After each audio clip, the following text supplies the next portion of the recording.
نحمده ونصلي ونسلم على رسوله الكريم اما بعد فاعوذ بالله من الشیطان الرجیم بسم اللہ الرحمن الرحیم لن تنالوا البر حتى تنفقوا مما تحبون۔ اس آیت کریمہ میں بتایا گیا کہ اللہ تعالیٰ کی محبت کامل تمہیں تبھی مل سکتی ہے جب وہ چیز اللہ تعالیٰ کے راستے میں خرچ کرو جو تمہیں خود بہت زیادہ پسند ہے۔ ان اول بیت وضع للناس للذی ببکۃ مبارک وہدی للعالمین۔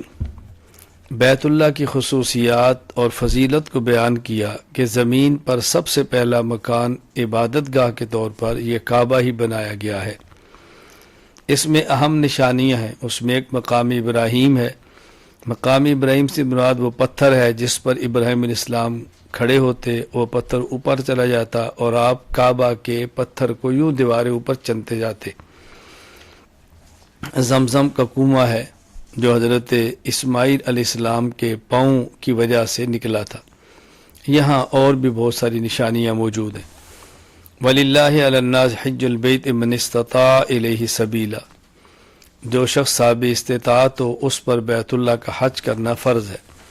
استطاعت کا معنی آنے جانے کا کرایہ بھی ہو، اخراجات بھی ہو۔ اگر شادی شدہ ہے تو اہلیہ اور بچوں کے لیے پیچھے خرچہ بھی موجود ہو۔ اگر عورت ہے تو اس کے لیے ضروری ہے کہ اس کے ساتھ محرم بھی ہو۔ اگر محرم نہ پایا جائے تو عورت پر حج فرض نہیں، محرم یا اس کا شوہر۔ یوم تبیض وجوہ وتسود وجوہ۔ وہ لوگ جن کے قیامت کے دن چہرے سفید ہوں گے وہ اہل سنت والجماعت ہوں گے، اور جن کے چہرے قیامت کے دن سیاہ ہوں گے وہ اہل بدعت اور اہل ضلالت ہوں گے۔ کنتم خیر امت اخرجت للناس تأمرون بالمعروف وتنہون عن المنکر۔ اس امت کی خصوصیت، یہ امت پہلی امتوں سے بہتر اور افضل ہے۔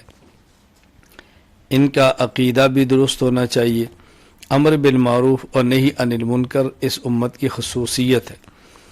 امر بالمعروف اور نہی عن المنکر پہلی امتوں کے اندر بھی تھا، لیکن اس امت کی خصوصیت یہ ہے کہ اس کے امر بالمعروف کے پیچھے، نہی عن المنکر کے پیچھے جہاد کی طاقت موجود ہے کہ اس کے امر اور نہی کو رد نہیں کر سکتا۔ اس بنیاد پر ان کا امر بالمعروف اور نہی عن المنکر پہلی امتوں سے الگ خصوصیت کا حامل ہے۔ یا ایھا الذین آمنوا لا تتخذوا بطانة من دونکم لا یألونکم خبالا ودوا ما عنتم قد بدت البغضاء من افواہہم وما تخفی صدورہم اکبر۔ منافقین اور کفار سے قلبی تعلق بھی نہ رکھو، دلی دوستی بھی نہ رکھو، اور ان کو اپنا رازدان بھی نہ بناؤ۔ ان کی عداوت کچھ ان کے چہرے سے ظاہر ہوتی ہے، باقی جو ان کے اندر مسلمانوں کے لیے عداوت ہے وہ بہت زیادہ ہے۔ وَلَقَدْ نَصَرَكُمُ اللَّهُ بِبَدْرٍ وَأَنْتُمْ أَذِلَّةٌ۔ یہاں غزوہ بدر کا ذکر ہے۔ باوجود اس کے مسلمان تعداد میں، اسلحہ میں، طاقت میں کم تھے، لیکن اللہ تعالیٰ نے مسلمانوں کی مدد فرمائی، اور یہی غزوہ بدر ہے جو حق اور باطل کے درمیان فرقان ثابت ہوا۔ حق اور باطل کو الگ کر دیا گیا اور کفر کی طاقت کو توڑ کے رکھ دیا گیا۔ اس کے بعد پھر مستقل 55 آیات میں غزوہ احد کا ذکر ہے جس کی تفصیلات بیان کی گئی ہیں۔ غزوہ احد میں ابتدائی طور پہ فتح ہوئی، پھر ایک اجتہادی خطا سے شکست ہوئی، 70 صحابہ کرام اس میں شہید ہوئے۔ خود رسول اکرم صلی اللہ علیہ وسلم کے چچا سید الشہداء حضرت حمزہ بھی اسی غزوہ کے اندر، غزوہ احد میں شہید ہوئے۔ الذین یذکرون اللہ قیاما وقعودا وعلی جنوبہم۔ اللہ تعالیٰ نے عقل مندوں کی نشانی بیان فرمائی ہے۔ عقل مند کون لوگ ہیں کہ جو کھڑے ہوئے اور بیٹھے ہوئے اور لیٹے ہوئے اللہ کا ذکر کرتے رہتے ہیں۔ کھڑے کھڑے اللہ کو یاد کرتے ہیں، تھک جائیں تو بیٹھ جاتے ہیں، بیٹھ جائیں تو لیٹ جاتے ہیں، ہر حال میں اللہ کو یاد کرتے رہتے ہیں۔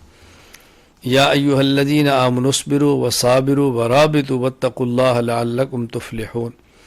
مومنین کو بتایا کہ اگر تم مشکلات پہ صبر کرو، گناہ کا تقاضا پیدا ہو اور برداشت کرو، نیکی پر ہمت کے ساتھ کھڑے رہو، دشمن کے مقابلے میں ڈٹو، سرحدات کا پہرا دو، تقوی اختیار کرو، تو اللہ تعالیٰ کامیابی تمہارا مقدر فرما دیں گے۔ سورۃ النساء۔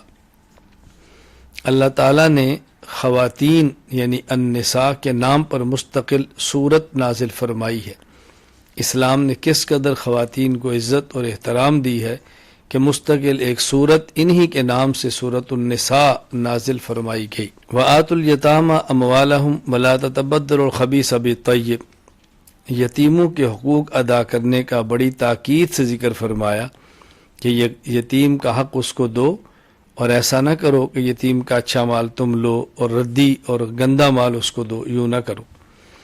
فَانْكِحُوا مَا طَابَ لَكُم مِّنَ النِّسَاءِ مَثْنَىٰ وَثُلَاثَ وَرُبَاعَ، یہاں بتایا کہ تم 1، 2، 3، 4 تک نکاح کر سکتے ہو، صاحب استطاعت ہو، ظاہری عدل کر سکتے ہو، نان و نفقہ دے سکتے ہو، تو 4 نکاحوں کی گنجائش موجود ہے۔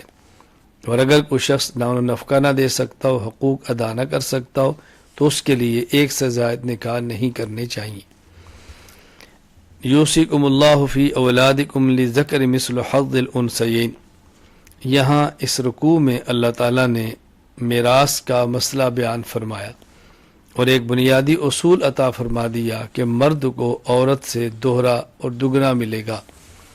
ظاہر ہے کہ عورت جب بیٹی ہے تو باپ کے ذمے ہے، اور شادی شدہ ہے تو شوہر کے ذمے ہے، صاحب اولاد ہے تو اولاد کے ذمے ہے اس کا نان و نفقہ اور اس کے اخراجات کو دینا۔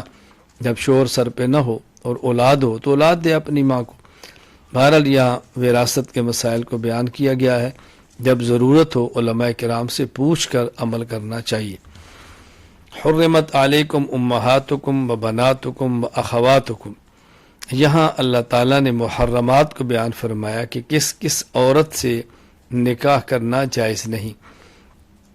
ماں کے ساتھ نکاح جائز نہیں، بیٹی کے ساتھ نکاح جائز نہیں، خالہ کے ساتھ، پھوپھی کے ساتھ نکاح، خالہ کے ساتھ نکاح، بہنوں کے ساتھ نکاح جائز نہیں، پھوپھی کے ساتھ نکاح جائز نہیں، خالہ کے ساتھ نکاح جائز نہیں۔ اسی طرح ماں کے اوپر نانی ہے، بیٹی کے اوپر پوتیاں ہیں، یہ ان سب سے اسی حکم کے اندر ہے۔ اور جو رضائی ماں، رضائی بہن ہے، ان کے ساتھ بھی نکاح کرنا جائز نہیں۔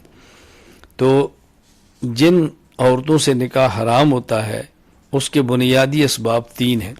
نمبر 1 نسب یعنی خون کا رشتہ، نمبر 2 رضاعت دودھ کا رشتہ، نمبر 3 مساہرت شادی کا رشتہ، یعنی کسی عورت سے نکاح کر لیا اور رخصتی ہو گئی، اب اس عورت کی والدہ سے نکاح حرام ہو گیا۔